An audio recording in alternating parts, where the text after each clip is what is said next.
All right, we are back for episode 116 of Digital Divination. Just like last time, we have no disclaimer because Ron is unavailable again today. He's having some sort of family thing, I guess. Yeah. They're a celebration of sorts. A celebration, yes, not an emergency. Yeah. So we'll allow him that special time, but it gives us some time, you and I, to talk without him. So that's good. I know he doesn't listen to these, so we can say whatever we want. All right. Okay. Good. or maybe he does. I So, don't know. So the topic was going to be all the cool stuff that Ron said and did and participated and saw at Gen Con. So we'll table that for Sure. next time into the future. Yeah. Hopefully he'll remember. Yes, because all the stuff.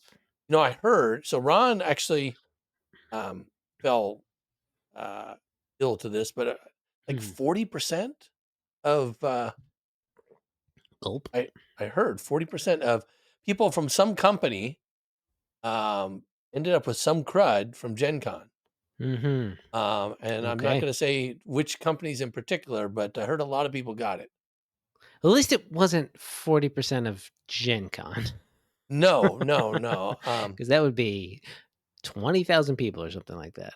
But apparently a lot of people from a particular company, I'm not saying whose company and not necessarily Ron's, got it like on the way out, right? So they were sick prior. It was kind of I was just talking to somebody about this, and I was like, I was going to go to Gen Con, and now I'm kind of like, given what's gone down, maybe it was for the probably best. for the best. Yeah, it's for the best. Yeah. Anyway, so we'll talk all about that next time. But in lieu of that, Jason and I were talking offline for a wonderful topic, and I know our listeners don't know this yet, but we are gearing up for the Starfinder 2 second edition playtest. And Jason you were struggling with something, and you wanted to maybe get some help or talk about what you're doing. I just want to talk about it a little bit because I'll talk about things I have done and not tell you exactly what's going to be done. But this is we're running a Cosmic Birthday, and it's a module, so as a standalone module, it doesn't come with a player's guide per se, right? So the tricky thing is there's a little tricky for this group. We make characters, and it's just I always find a little bit like people like to make their characters. I'm going to make this character. This is what I want to play. And now there's not a lot of general thought about like, oh, do I know this person? Do I know this other player, this other character? Right. How we all come together? And I know what the first steps of the adventure are. How do I make it interesting to the characters moving forward? But also like in general, because I know we're going to be recording a little bit. How do I make it interesting to a listening audience a little bit too? Right. So I just want to talk a little bit about like personalizing, because you get these pre-written adventures and you can do whatever you want with them once you have them, right? Just maybe talk about advice for that and some anecdotes about how you and I have done that kind of thing. Yeah. I think that's a great idea. It's funny, the very first Starfinder game I played was being run by Scott Keim, who who is in finance with Paizo, and we were playing Dead Suns. So book 1 of Dead Suns, which Incident at Absalon Station, right? That's right. And the way he laid it out was we had been playing Pathfinder, and we're doing that, and then he just had it, okay, now end simulation, and your shuttle arrives in Bay 94, and you all happen to be on the shuttle. So you're in a Pathfinder simulation, and all of a sudden we're in a firefight. Hope no spoilers, but there's a firefight at the start of that. I think it's okay to say the very first thing that happens in the very first Starfinder adventure path. Yes. So that's how Scott handled. And that's funny. We just happened to be all in the same shuttle. And boom. So. Okay, but and so did you sort of like were your characters like playing out the fact that we were just playing an MMO, a fantasy MMO together on this fantasy holodeck on the shuttle, so you already kind of like, did you ever like reference stuff that happened in the Pathfinder no we didn't do any of that. That would have been really cool if we had done that, right? It was right. Again, very first go around, we're all new to Starfinder. It was Sure. this is how Scott wanted to make that particular transition. Now, it would have been nice if, oh yeah, and you would learn team tactics while you're in the simulation, and you knew Mhm. each other's voices, and you could do hand signals that you. Yeah, we didn't do any of that. That would have been really cool, actually. Well, I mean, Yeah. here's the question is, did you know each other beforehand? And then like but if you didn't, how close do you really get with someone you're like going on a World of Warcraft raid with? Like, or, like doing a pickup Oh, dungeon on have you raid. You done wouldn't even really get raiding? Have you done raiding in World of Warcraft? not really, not really. No. Okay, I yeah, think I that's may that's a pretty tight group, okay, fair enough. Take when group. you're Okay, doing not that. So. okay. Not a raid then. Then just like a pickup dungeon where you just get a bunch of randos together Yeah, and do it done. Right. yeah, It no, after you're done, do you talk to them ever? Really? Never. So right. and Well, yeah, fair enough, fair enough. But if we were all in a shuttle and then we were going to the same place, maybe we would do that. yeah. But yeah, I mean, basically, it was very far fetched that you would actually get together and do it that way. And I've kind of played the the opposite side where we all have very interlinked backstories, and Mhm. that takes quite a bit of work to do that. Oh, Ahead of sure. time, more than a simple session zero, right? And you're writing more detailed backstories and relations and stuff. And um, but yeah, what's your thinking on that for I this? I mean, mean, how would you like to do it? I don't know. Like this, I never really know. Sometimes Yeah, you get a group and they're just like, okay, we're gonna you all agree what to play with, and you're like, we're all gonna play dwarves, or yeah, let's all be the same dwarf clan, right? And, oh, yeah, great. And you can just sort of play off that, and you don't necessarily need to give like super detailed backstory of the clan or whatever. You just know that like that's my cousin.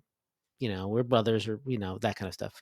Um, so Steph, sometimes I will. It's very rarely. I've had GMs do this to me too. Basically, during character creation, be like, um, "Hey, you two, are you cool with your characters being just related? Just hey, you're both playing human." I did this with the very sort of early 2E Pathfinder campaign when I was sort of doing strange aeons, like converting it on the fly.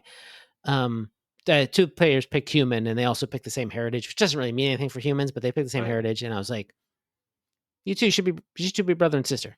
yeah, That's all. That was like the maximum amount of like connection that even though that one is not true, you don't know who you right, are. Strange aliens, you wake up with amnesia. But I was like, do you guys mind playing brother and sister? yeah, Um, so I've had that happen to me too in other games too. But like, yeah, sure. You get a little connection, and then you can sort of use that as a springboard for role playing as you mhm, go. You can still sort of make your characters as however you make your characters, right? But you don't have to worry about interconnectivities in that. Um, the other sort of thing is like if one thing is that, with Pathfinder Starfighter now, the backgrounds, if two people happen to pick the same background, you can always be like, hey, maybe you guys know each other because of that. Think about I that. know him from work. Yeah, Yeah, or yeah, whatever the background might be. yeah, I mean, it might not work. It might just be like, oh, we yeah, both picked the charlatan background. Well, that could work. You could be a paracon artist, but like, yeah, I don't know, I can't think of yeah, something else. But like, we both picked acolyte, but we're different god. We worship right, different gods, so right. we wouldn't be necessarily in the same group, same monastery Mhm, or whatever. mhm. What Oh, and a lot of that depends on really if the group wants to do a lot of role play, right? If hmm they don't and they just want to, okay, let's just get on with whatever it is, versus if they actually want to have a lot of inter-party engagement. yeah, So, yeah. If the players aren't interested in necessarily like character motivation and role playing, you don't have to worry about them not like essentially not taking the job of the adventure, right? right, They most of the time people are like, yeah, okay, that's what we're doing. Let's go do it. Like that seems and that's fine. So you don't have to necessarily worry about interconnectivity of characters or how to do it. You're just like, hey, you guys are all here. This guy says go do this thing. So you go to everyone goes and does that thing, right? It's um simpler that way in a lot of ways. But sometimes I like to also have a little bit of story in that, right, what's going on, who these people are, and so it makes sense that they will continue to do the thing once it gets hard, because they're going to be like, oh, go right. pick up, go deliver this from point A to point B. Oh, sure, that's fine, whatever, easy money to guard this caravan. Well, it's going to get hard, and then it's going to get weirder probably. You're going to have to then eventually save the world or whatever. what makes you stick around and stick together. And a Mm, lot of times mm, with a lot of groups, to be perfectly honest, it is sort of inertia. We're all playing the game. Of course, we're doing the quest, right? yeah, Otherwise, yeah, what are we doing? But sometimes groups, sometimes you hear stories about groups who are like, we don't want to do that. And then you gotta, if you're playing a pre-written adventure, you got to figure out a way to take the stuff that's written and kind of like massage it back right, into the right, flow, right. or throw that pre-written adventure away and go do something else. Yeah, what's interesting. So I played a lot of Starfinder Society, Hmm. and a lot of those are standalone adventures, and they're very, you know, do 3 things and then you're done in 4 hours. I mean, they're all Yeah. set up. But I've played with a lot of the same people and their same characters, and Mm. so the characters, having gone through multiple of these missions, kind of know each other a lot and they kind of do things a certain way. And so it almost becomes more of a, our characters know a lot about each other because they've done a lot Hmm. together. And Yeah. we know a lot about each other's characters. And so we kind of know what they can do and how we can set them up and things like that. So part of it, I have to say, is depends on how much the players know each other and how much they know Hmm. about each other's characters too. I mean, 100%. Like, I feel like I may have said this before here, or at least I've said it out loud other places. Yeah, when you're gaming together, the group matters a lot. You have to play with people you kind of like and know, so you can do fun things and not necessarily have to worry about someone being weird about stuff or something, Right. or Right. well, to get the social awkwardness out of the way when you're sitting down to a Right. table of total strangers, which is, obviously can be a lot of fun if you're going to a con or you're going to society play or whatever. Right. But there is a certain amount of like uncomfortableness, I guess, for lack of a better word, if you don't know the people you're playing with. Mhm. Which is why safety tools are important, right? Right. Right. But with you're in a group that you've played with for 20 years, that stuff doesn't often, sure, it helps to do the safety tools and stuff like that. But like the sort of like comfortableness, you're right in, you're like, oh, I'm gonna play that. Oh, what? Are you gonna play that character? Oh, that sounds fun. Let me play something that bounces off that character. I'll be the healer. You Right. be the person. Like one thing that I was doing, like I wanted to play. It was a couple, not a real one shot. It was like a two shot essentially. Just kind of wanted to play a puppet Mhm. champion, just to be like a stuffed centaur. Yeah. Before the centaur ancestry came out, right? Yeah. So, but and we're working through stuff, and my friend was like, "Oh, I'm going to be this sword, this swashbuckler swordsman who's like drunk and is trying to clean up." Oh, what I'll do is I'll be the puppet who was wished to life by like your like fiance's or daughter, who because you're not a good person and need to be a better person. So I'm going to be Mm. your drill sergeant. You're conscious. I'll be sort of a Jiminy Yeah. Cricket, and I'm like Yeah. come Yeah. in and be like, oh, you. And I was basically playing. I played the puppet, just always yelling at this one character. But beforehand, like I'm going to yell at you a lot. I'm probably going to berate you for doing a bad job when you mess things up, or Yeah. telling you, Yeah. giving you the sort of like, oh, now finally you've done a good job kind of stuff. And that can be, again, it was only for 2 sessions, so it'll Right. be fun to Right. Right. play Right. that out more. But like, Yeah. you can have these dynamics with people a lot better Right. personally. Yeah. So for players being able to do that, it's individuals can handle that quite a bit on their own, right? But for a GM, Yeah, this is kind of where we started yeah, in terms of personalizing an adventure for your players. And we talked a little bit about meeting, right? So how are you hmm going to meet? Do you know each other already? How are you going to run into each other? How are you going to interact? How do you all want to do that? Right? So that's something that you can do to as a ask, GM. Yeah. yeah, talk Yeah. about it. One thing that I really forgot what I was gonna say. Oh my god, it just Okay. left my brain. So it was about starting about our group or Yeah, it was about not about your, but about starting. Just sort of about um.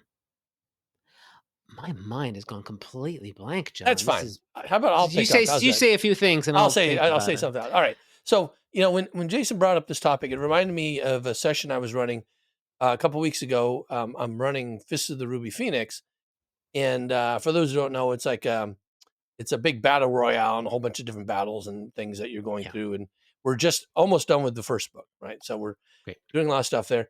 And the players have been earning some income through various things, Hmm. and they want to go spend some money. And so there is a village that's in the book, but there's not a whole lot of description about the process and what's going on. And so basically, we spent 3 hours. I let them kind of role play, and I created NPCs and created ways to get the Mm-hmm. different things they wanted. And so, I had prepped, here's the next two fighting groups they have to do and the random monster encounter they might do. And instead, we went on a shopping trip, and Yeah. and it was a very enjoyable trip because they wanted to do something. So one of them, worships a certain deity. They want to go take care of something there. Another, Mm-hmm. somebody wanted to look into this, and so I kind of built all these little side quests on the fly for them, to and they all really enjoyed it. And it's like, okay, well, and for me as a GM, it's like, well, this is just storytelling. I have to figure out the story that Yeah. matches up with what they want to do, and then make it seem seamless. Oh yeah, this is just kind of part of this overall thing you're doing. It's obviously it's built in, so you can go on to the next thing, and that was a lot of fun. Yeah. Yeah. It's good. So what probably brings me back to the point that I was about to make that I've now remembered.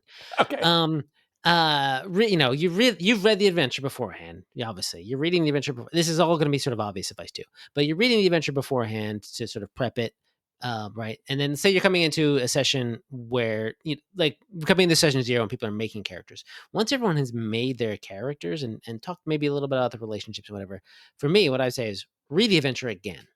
Now that you have an idea of what kinds of characters Oh people are yeah. playing, Right. you can kind of look at what's going on at the beginning or in the middle or at the end to connect to each individual character.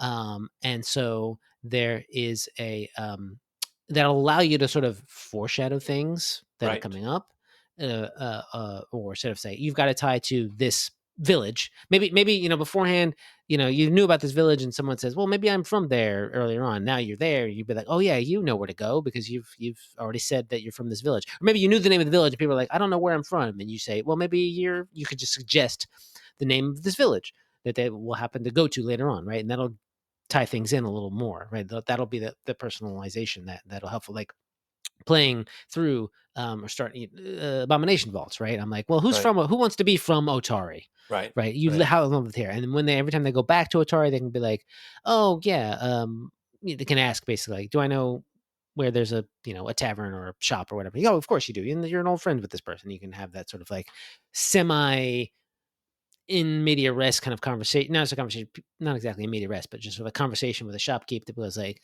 "Hey, it's they know your name, they know that character's name as soon Yeah. as they walk through the door. How you doing? How's your brother or sister, or whatever other relationships they might have, and Right. Right. sort Right. of Right. make things feel a little more lived in and personalized if you can. Yeah, no, I like that perspective. I haven't really thought about that because, like, I have a one character in particular, Mark, who Mark, Hmm. from our game, Yeah. and he always, every time he plays, he has some kind of something that his character, something is motivating his character. And in our particular game, somebody had come and raided his village, and he's looking for the warlord whose standard is a certain thing. Hmm. And so Yeah. everywhere he goes, he's trying to get more information about that. Right. Yeah. And Great. so I happen to, he's encountering somebody, another team. It turns out they're from a neighboring village, right? And Hmm. so he asks them these questions and or shows them some stuff, and so then he gets a name for somebody, and then finds out, oh, we're so anyway. I'm dropping these things. These are going to be big bads that come later. And Yeah. so Yeah. he's Yeah. going to be able to go face to face with this big Yep. arch nemesis he's been searching for his whole Exactly. life. And because I knew this thing early on and I knew some people at the end, I said, oh, I can pull these people in. So Yeah. yeah, Yeah. but Yeah. that's like, I don't routinely do that. And so now I'm thinking, maybe I should always do that. And that's a really I great mean, suggestion. sprinkle it in as much. You Yeah. don't have to tie every big bad to every different Right. PC because they might not make sense for one reason or another. Right. Yeah. No one in your abomination vaults is really gonna like have a direct tie to the main bad of that, right? Because Yeah. Yeah. Yeah. whatever. But they might know, like, hear the oh, you've Yeah. heard about the fairy, the nursery rhyme Yeah. that the kids say about the gauntlet. Yeah. And so, those are things you can do. Like, yeah, for so for Skull and Shackles way back in first edition, I had someone playing basically took a barbarian that was playing barbarian who with that sort of like took some stuff to take this like animal like instinct, saying like, oh, it's because I've got I'm part were shark, basically, right? Something Yeah, happened in my yeah, yeah. backstory where I lost my wife, and something happened, and then I was like, cool, awesome. I kept that in the back of my mind because I knew that in book 5 or 6 you actually fight a were shark. Wow. And Wow. so at that point, at the beginning of the campaign, months, year and a half later, Yeah, yeah. whatever, this were shark shows up, and I'm like, this guy looks familiar to you. And you're like, he was like, no way. Yes, this is the guy who killed your wife. And infected you with the were sharkism that you have. And so they got to have that, it's just like Wow. literally just one fight. The character, Yeah, I don't even know if yeah, that were shark even has a name. yeah. But Right. it's just like this and minor mini boss maybe at best. Yeah. But it's good that they show up at last, Yeah. you want to have these little connections that happen every once in a while, but you don't necessarily want to make the world super small. You know what I Right. mean? You want it to be sort of people. Yeah, you're not going to know everybody everywhere because that makes everyone too connected. Mhm, But you can always mhm. have these occasional people pop up that are like tie into someone's backstory. You can always make any NPC in like later on in the adventure sort of tie into someone's backstory with just like a minor amount of tweaking. Yeah, we did that with, Dawn of Flame. Mhm. There's a Mims character in, like, book 3. He's a skittermander who wants to be a police officer. He's Mm. in a police station, and he's a anyway, our group end up for he ended up being a reoccurring character Oh, throughout, sure. like, Yeah. the rest of the adventure. He'd show up at opportune times to help out or do whatever. Just again, he was kind of a cute, interesting NPC in one Mhm. particular spot, and then it just kind of grew into this. At the end, he ends up being this high-ranking, folk hero for us. So He it's like, gets yeah, promoted a bunch. That's fine. yeah, yeah. Yeah, I So mean that's also great advice for personalizing these things is to if there's any kind of NPC that the PCs glom onto, right, bring them right, back. yeah, Not in there, bring them back and tie, have them be like the person who says in book 2, I need you to go do this other thing, and they'll do that, right? right. Yeah. So it's always I did a lot of stitching together of different things for Outlaws of Alkenstar, Hmm, which I just finished up about like 3 months ago. hmm. Um, and a lot of again, that's got a player's guide. It says you've been Right, wrong, one of two people, and so you have the motivation to continue doing things against them since they are the two big bads of the adventure right, of the whole path, right? But there was other things too that I wanted to land there. Oh, there's maybe this lieutenant, not even a lieutenant, like lower than that, even who's like kidnapped somebody, ends up being someone's son who hmm. who had fallen. And it was clear that something they didn't talk. The player didn't talk about having a son at the beginning of the adventure, but at some point I was like, "Oh, I need some tie. Maybe get a little bit of tie in. You're in crime, but you're an older individual." He was playing an old lady, basically, and you know, do you think you have any kids? And, maybe I have someone who's got. There was just someone I was tying it in. It was like that. It was like you're after this crime boss because he's corrupted your kid at some point. And so at the point you're like, oh my gosh, who got kidnapped? Oh, you know who was? And it turns out that's your son kidnapped this guy. So you get there. Do you it becomes fun. Now this NPC, which would have been just maybe a normal fight, do you Right. fight them or do you have to do something else? Like to Hmm. talk them down because he's fallen in is he too deep in? It opens up the types of encounters you have so you don't have to always have um knockdown drag down fights. Yeah. No, no, I like that. That's good. Yeah. So we've talked about a lot of middle stuff and a little bit Yeah. beginning stuff. What about endings of adventures and Endings. personalizing them?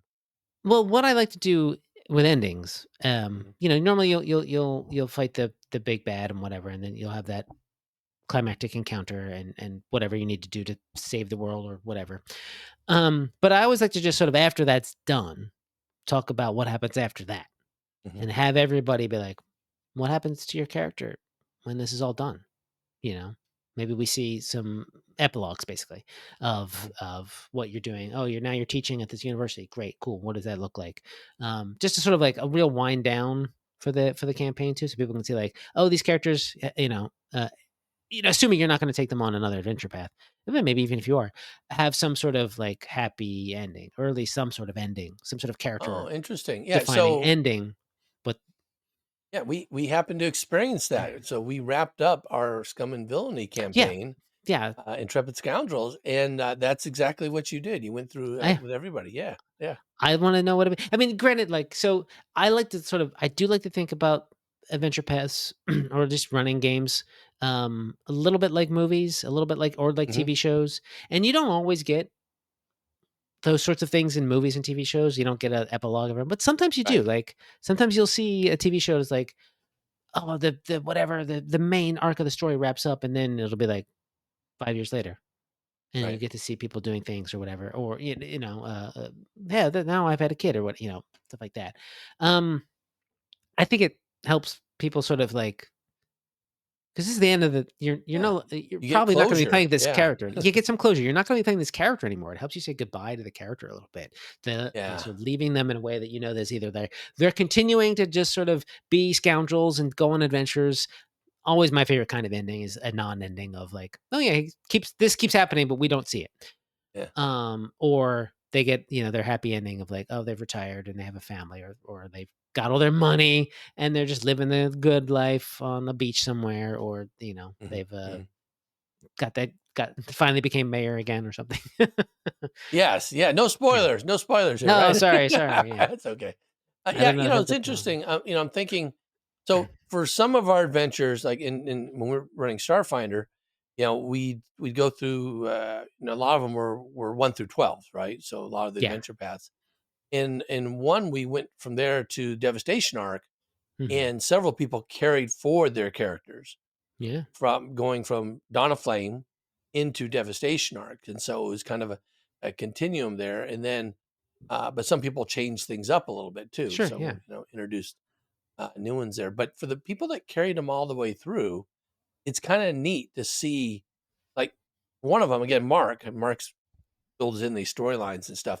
Where's character, his initial motivation at level one was Hmm. finally reached in level 20 at the end of Devastation Arc.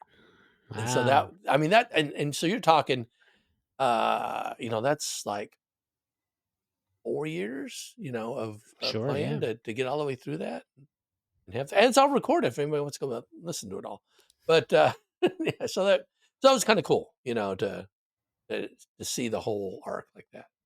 Yeah. Yeah. Yeah. It and for me, to sort of go back a little bit to like, because I think about these things a little bit like TV shows and these kinds of narratives. For me, sort of, it's always then important to have that beginning scene Right. be something that is, for me, gripping, and it has a little bit of introduction to a character. Whether or not there's something that's going on that's not involved with the characters themselves, or then but then they show up. So you get that idea. So you kind of like having a little bit of an idea who the character is right off the bat. Some players might not have that fully formed in their mind, and that's fine. You can just sort of say, "Oh, yeah, Right. they're Right. doing Right. something involved, with their class, or there's some main archetype that they are, right?" Doing that. But just for me as a GM, I also like to kind of like have a little bit of just something a little in there. Now, a lot of sort of adventure paths, such as pre-written stuff, to sort of like begin with a little bit of like backstory. Well, this is Right. why this is happening, et cetera, et cetera. And then a little bit of like, now here's the players. And then there might be some other stuff in it. I like to find something that's in that like beginning ish point to make it a focal opening thing. Mm. Something Mhm. I did that I'm kind of proud of was how I started my Outlaws of Alkenstar campaign, which was literally like partially at the end of chapter 1 of the book. there's something that happens. It's a big climactic thing, that happens, and I sort of started in media res with that, and then sort of it because that also has one of the big major bads there, just sort of like, Mm. shouting, there, essentially, right? And I don't know, without giving too much away, like, action happens, right? But not like an action that required any kind of die rolls at that point. It was just sort of something that was about to happen. And being like, "You're all here. This is happening." She's shooting at you and yelling, "Oh, I'm gonna get you, you'll get you for that." And then I go, 24 hours earlier. That's when Okay. then all this sort of like, you can't really, know, maybe someone dies in that first 24 hours. You don't know, but you just say have all the characters there or whatever. Yeah. Yeah. Whether or not they got wounded or whatever. But then you sort of like, okay, now you're actually meeting now. And sort of, because those meeting, to be like frank, they sort of like meeting in a tavern or meeting anywhere and just sort of getting, can also be a little slow, can be a Mhm. little kind of like, not really sure what's going on. We don't know what's going on. We're still trying to feel each other out. But it's good to have that sort of like focal point of like everyone sort of now Right. maybe a little bit invested in what's going to happen, and then they can move on from there. Mhm. Mhm. For Abomination Vaults, I just read the nursery rhyme that Yeah. begins the chapter. They not Okay. necessarily as the players wouldn't have Yeah. seen this, and how would they? They wouldn't know. So I said, let me just read this in as of a creepy child voice as I possibly could. Um, I did this on Foundry too, so I had the words Yeah. kind of coming up on the screen as much as I could. And then sort of like, when you hear that, and then that is the memory. Then I went, the person, one of the people who's from Otari is like, you're thinking this as you are Yes. stepping up to the front gate of Gauntlet. It's something you're remembering from your childhood. Someone singing this creepy song, Uh, and then be like, you're here. You're actually standing there. I think Abomination Vaults literally says, just start them outside the dungeon. yeah. There, that then tell them what they're there to do, basically. And then you can kind of like have a little bit like, well, why are you here? Everyone has maybe a little bit of a flashback. I like to have flashbacks, basically. Yeah. Yeah. Flashbacks Yeah. and flash forwards as possible. That kind of stuff. No, that's fine, and I liked how that was actually built into Scum and Villainy as well. The Yeah. flashbacks were a thing. Yeah. Yeah. Yeah. No, it's funny. I was as you're talking about that, I was trying to remember how we started Abomination Vaults, and it's like, Oh, oh, that was a long time ago. yeah.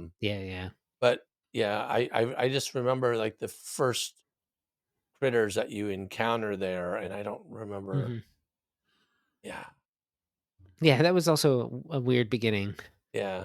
Yeah. Yeah. Um, Very strange. Yeah. The whole the whole early levels are just very strange in that one, and then yeah. lot of interesting encounters. But no, I think that's I like that. Basically foreshadows something that they're gonna have happen by doing it, and then Hmm. okay, now we're gonna go back to the beginning where it all started. Yeah. Just I like mean, that's yeah, happens in TV shows, episodes of yeah, TV shows all the time, where you're yeah, like, someone's bleeding, and oh my god, it's so much trauma, and then you're right. like, Yeah, it's the 1 week ticking time earlier. bomb of the Yep. story to get you Yeah. invested and interested and showing you that you have to move forward because something important is going to happen. Right. The Um, other one is this sort of general way to begin stuff, is a sort of a general establishing shots kind of mhm, montage. Not quite a montage, but sort of general establishing. This is what I did for Scum and Villainy, which is like, right, boom, here's the ship. You're all on the ship. What are you all doing on the ship at any given moment in time? right, So we get right. everyone's sort of introduction of character, Mhm, um, cutting to everybody essentially. yeah, You can do that with sort of, and that sort of maybe sets the sort of like, made the ship sort of very important to the group, because that's where we're starting and all in. We know, see maybe if it's quirks and foibles if we get that. But if you're not doing that, it's sort of like, here's opening scenes of a place that right. the Yeah. characters are in and will be in a lot. Um, when I did, I was on, how long ago was that now? A year ago now. Um, I ran for Paizo. I ran a Pathfinder Society thing. I ran a Pathfinder Society and a Starfinder Society thing to show off Foundry, so we Mhm. streamed it. Oh, yeah, yeah, I remember Um, that now, yeah. yeah, it was so the one that's sort of the one Pathfinder Society one that's sort of, it begins. You're at a party, and then you go take this VIP on a little tour, right? I was like, oh, it's what my brain is always like. Oh, and now we see like swooping shots, swooping camera angles of the Yeah, party, right? People coming in and like going through, and like, what are you doing at the party? And then you're being, your presence is requested. here at the venture captain, instead of just being like, you all show up to the venture Right. captain, Adventure captain, right? And as per and usual, then in the gives you, usual place, you all do the yeah, usual thing. Yeah, yeah, yeah. right. No, it's sort of No, like, showing you sort of like everyone sort of individual, and that sort of helps players introduce their characters to the other players, right, right. right? Instead of being in a way that's sort of showing and not telling, right? It's the show and not tell. Yeah. It's like, Well, when you have time to do that, I like that. I do a lot of organized play, especially at conventions, and you have, and I usually run specials, and it's like mhm, super long scenario, and you have a sure, finite time. So I try to, I do intros of people, intros of characters, and some people really play it up, and it's like mhm, that, that eats up time off the other end yeah, because I know we're going to get no time crunch, but it's really important. yeah, Some people spend, tons and tons of time developing sure, their character and their backstory, and for them to be able to share that is very important to them. So yeah, you oh you yeah, you have to allow that time. yeah, yeah, yeah. I sort of like leave that, if you can, leave a little time built in for that kind of stuff. Yeah. If you're running stuff at a con or whatever, if you're, sometimes, also you have pre-gens, and that's a lot easier to just sort of hand those out. Yes, you're playing. But tell us who it is, kind of stuff. Yeah. But if people are bringing their own characters, yeah, give them time to breathe. Give the characters time to breathe is sort of the best Mm. way to personalize anything, Right. I would Yeah. say. Yeah. I think that's a good point. Yeah. All right. Well, we've covered a lot of ground on this relatively small topic of personalizing adventures, but we've kind of gone a lot of different directions using both Starfinder and Pathfinder and Mm. other gaming systems because I think the storytelling is universal. Yeah. It's agnostic in terms of what mechanics are being used, and I Yeah, think to definitely. make it fun for GMs and players, that having a richer story is always better. Indeed. Yeah. Well, I'm John. And I'm Jason, and this has been Digital Divination.